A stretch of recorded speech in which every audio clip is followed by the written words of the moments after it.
আবারও একজন হিন্দু ছেলেকে জিন্দা জ্বালিয়ে দিল, একদম জিন্দা পুড়িয়ে মেরেছে। কতটা অসহ্য যন্ত্রণা নিয়ে সে হিন্দু ছেলেটি মারা গেছে। সোনু কেশাপ নামের এই হিন্দু ছেলেটিকে প্রথমে মেরে তারপর মন্না ভরাতে জিন্দা জ্বালিয়ে দিয়েছে। সোনু কেশাবের পরিবারের সাথে কোনো নেতা বা কোনো কর্মী বা কোনো সাধারণ মানুষ দেখা করতে গেলে পুলিশ তাকে যেতে দিচ্ছে না। This is not a Bangladesh or Pakistan, this is India bro. এটি একটি ইন্ডিয়ার ঘটনা।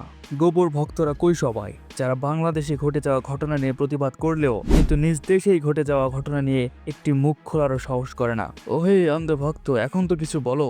এখন কিছু বলবে না, কারণ এখন কিছু বললে তার আব্বা রেগে যাবে। আর যাই কিছু হয়ে যাক না কেন, অন্ধ ভক্তদের আব্বাকে খুশি রাখা লাগবে। শোন ভাই, একজন হিন্দু নিম্ন শ্রেণীর হোক বা উচ্চ শ্রেণীর হোক, সেও মানুষ। তাকে যে পুড়িয়ে মারা হলো, মানুষ হিসেবে কি তোর দায়িত্ব না সে বিষয়ে প্রতিবাদ করা? অনেকে চিল্লায় চিল্লায় কন্টেন্ট বানিয়েছে এর আগের ঘটনা নিয়ে, কিন্তু এখন কি হয়েছে ভাই? তোদের নিজ দেশে এত বড় একটা ঘটনা ঘটে গেল, তোদের কি একবারও প্রতিবাদ করার সাহসিকতা আসলো না ভেতরে?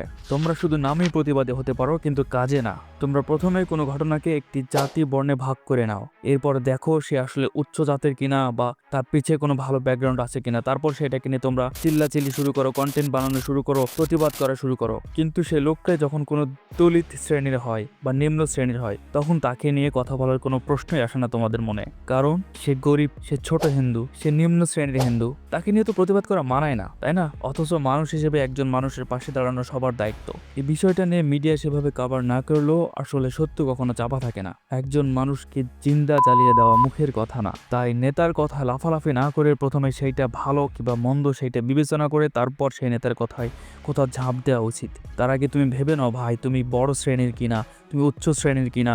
হয়তো একদিন তোমার সঙ্গে এমনটা হবে, দেখবা তোমার আশেপাশে আর কাউকে পাবা না। না তোমাকে নিয়ে কোনো হেডলাইন হবে, না নিউজ হবে, না তোমাকে নিয়ে কেউ কথা বলবে।